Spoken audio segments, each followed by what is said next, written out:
Okay, so where were we? So another body paragraph is going to be about the negative effects of procrastination on college students. A subtopic might be the cycle of procrastination. I have some more sources for that. I'm going to have another body paragraph with yet another main point, and this main point is about the fact that procrastination habits can be changed. And you'll remember that that's again an idea that I introduced in my thesis statement. So all of those topic sentences of main points, and each of these topic sentences for a main point introduces a whole body paragraph, and each of those topic sentences ties back to my thesis statement. Okay, a subtopic for that last point might be about the brain being plastic. It's changeable. We can learn things. We can make new structures in our brains. Okay, and the last part of my essay, which we haven't really talked about together, is the conclusion. The conclusion is actually really quite easy to write because the conclusion is a formula. Okay, of course, when you start your conclusion, you're going to indent to indicate that it's a new paragraph, and then you're going to just say your thesis statement again, but using different words than you did the first time. Okay, then you're going to very quickly summarize some of the main points that you made in your body paragraph. Like I said to you, this outline is based on 3 main points, but you might have 2 big ones, you might have 4 little ones. Okay, you're not strictly limited to 3. And then for the very last sentence of your essay, you're going to write a sentence that kind of expresses the overall theme of your research paper, or an interesting fact about the future on this topic. Maybe a sentence that expresses your strong feelings about your topic, but still without saying I. Okay. The only thing that you cannot do in your conclusion is you must not introduce a brand new piece of information in your conclusion. Okay? The last sentence can be strong, it can be emotional. Often last sentences look to the future, like what can we do about this in the future? What does the future of this look like? What would you like to see in the future? But just don't like suddenly introduce a new fact or a new piece of information about your topic. Okay, so from here, this is our outline. Now we're going to move to the beginning of like a working draft of this same paper.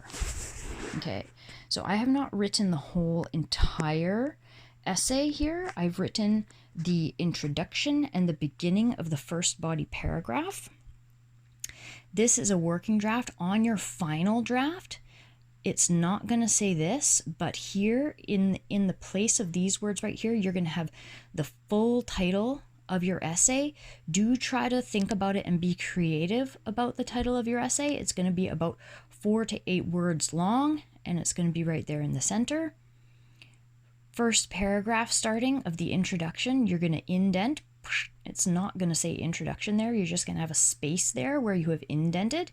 And then you start with the hook, which is the first sentence of your essay, which is hopefully at least mildly interesting and entertaining and makes me want to keep reading. Okay, my hook here was, there is an old adage which says that we should not put off until today that which can be done, put off to tomorrow that which can be done today. Okay, not super exciting, but still. Sometimes it's interesting to think about like old expressions that people say over and over again and think about whether they're actually true or not. And then, so then we have information here that's kind of defining the problem, giving background information, and then right down here at the bottom of my introduction, we have our thesis statement that we've already talked about.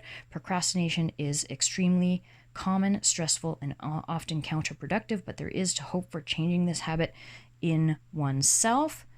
Notice again, all of these keywords in the thesis are also subtopics that are going to come up later in my essay. And then I have a sentence that transitions to the topic sentence of my first body paragraph. That first body paragraph is about that procrastination is a common problem, right? And then here I have some statistics. This particular in-text citation, I introduced the authors at the beginning of the citation and then just put the year at the end. And this is a paraphrase, okay? Reference page. On your final draft, this reference page is going to have its own complete page. This one, because it's short and it's like a working draft, I just stuck it in here at the end. Couple things I want you to notice about this references page. Okay, rules for spacing on references pages. Some professors like there to be, for this part to be double spaced, for there to be a space here. You can choose to do that or not. It's optional, but in between each citation, like we talked about before, here you're going to add an annotation, which is going to be a sentence telling me why this was a good source of information for you, okay? More or less what was in that article. Was it an article? Was it a book? What was it? What did you learn from it? Okay? Don't forget your hanging indent. In the last video, I showed you how to do that, okay? This is what a citation looks like for an article, and this is for a web page. Okay, and remember your page number by clicking on Insert in Word up in the top right-hand corner. Okay, next thing I'm going to show you is an editing checklist. This is going to be super useful for you after you've done your paper to go back and check that you've done all these things correctly. I am also going to use this page to help me to mark your papers, okay? So what information is in this editing checklist?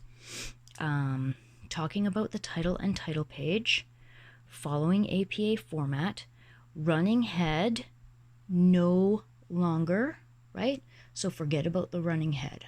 I'm going to take out the information from this editing worksheet that has been changed with the new version of APA, and then I'm going to post the revised version of this worksheet on Blackboard for you, okay? It has information about introduction, the thesis is clear and is the last or second to last sentence in the intro, all paragraphs and pages, forget about the header, don't worry about that, concluding paragraph.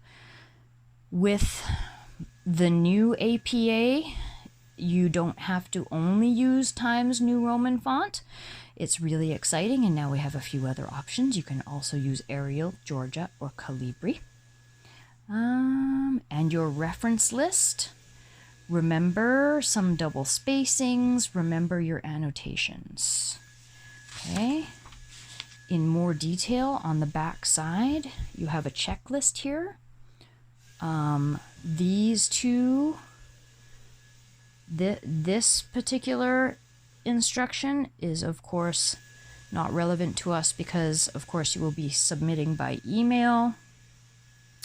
Don't forget your margins. All the fonts stay the same. Pay attention to your apostrophes. In your in-text citation, if you are citing something that has more than 2 authors, up to 6, the first time you cite that source, you're going to write all the authors' last names. And then after that, if you cite that same source again, then you can use et al. And remember that after et al, you need both a point and a comma. Okay, don't forget that final periods come outside of the parentheses at the end of sentences, like this one. Okay, so even if your sentence would normally finish right there, you put the citation first and then the period comes there. This is going to be available to you, so don't worry. Okay, the very first page in your essay that you're going to submit to me is going to be a title page. It looks like this. There will be no running head like this. You will have this information. The information will be double spaced. Your teacher is not Kavanaugh Whiteley. Your teacher is me, Claire Anderson. So that's what you're going to type in there. Okay.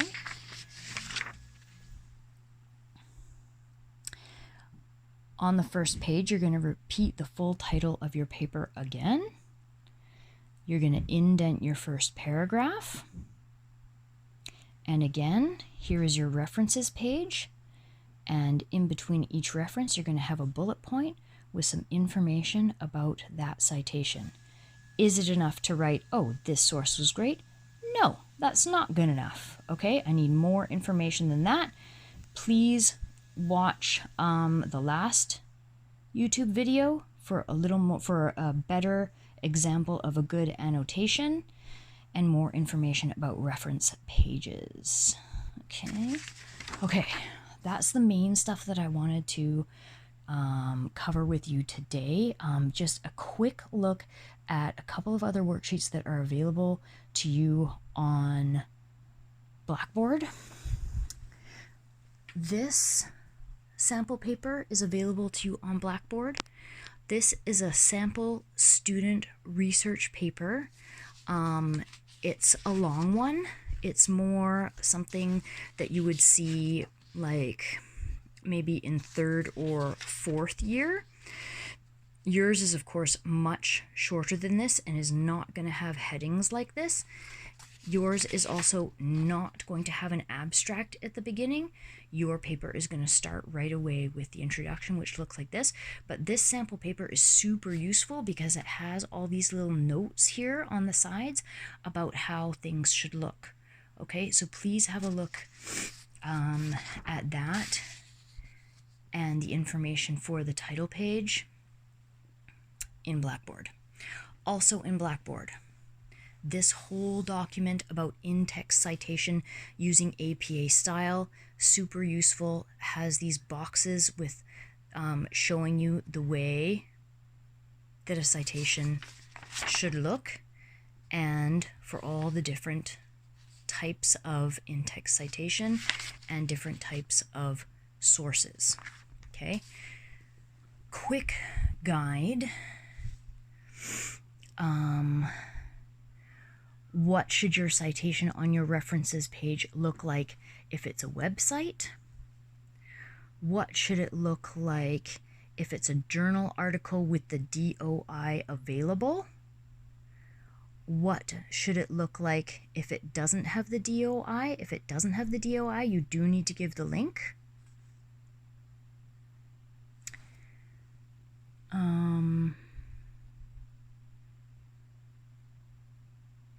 That's more or less what I wanted to show you on that particular handout. Okay, last but not least, this is not essay book related anymore. This is looking forward to Vision Project.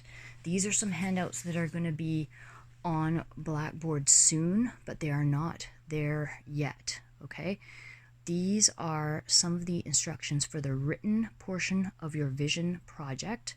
So kind of the theme of your Vision Project is kind of like a life list. Who are you and what do you want, right? There's going to be information about your educational and career plan that we're going to be talking about more next week. There's going to be a presentation part, and that can be mixed media. It's going to be pretty flexible how you do that. If you're artistic, you can get artistic with it. I'm going to also be working this weekend to figure out how to use Zoom, and I know that you can make a video on Zoom and compress it into an MP4 and send it that way. I'd love to hear from you guys on the discussion board on our Blackboard about whether you have much experience with Zoom yet or not, and we can talk more about that. The written part of the project is going to have 4 parts of it. One of the part is going to be to fill in a worksheet that looks like this. It's a personal mission statement, okay? And there's going to be a part about your life rules, and then there's also going to be a part similar to other written assignments that we've done where you're just going to write a 1-pager, sort of like summing up some of the things that you've learned with us in this course and how you're looking to the future. Okay, so that's it. This is the longest video I've made this week, and I'm gonna take a break from it now. Please do communicate with me, though, by email and or on Blackboard. I love to get that discussion board going. And also, please, nice people, remember that if you do feel a real need to speak to me directly, like real voice to real voice, please email me and let me know, and I'll set up a phone call or something like that. Okay, see you later.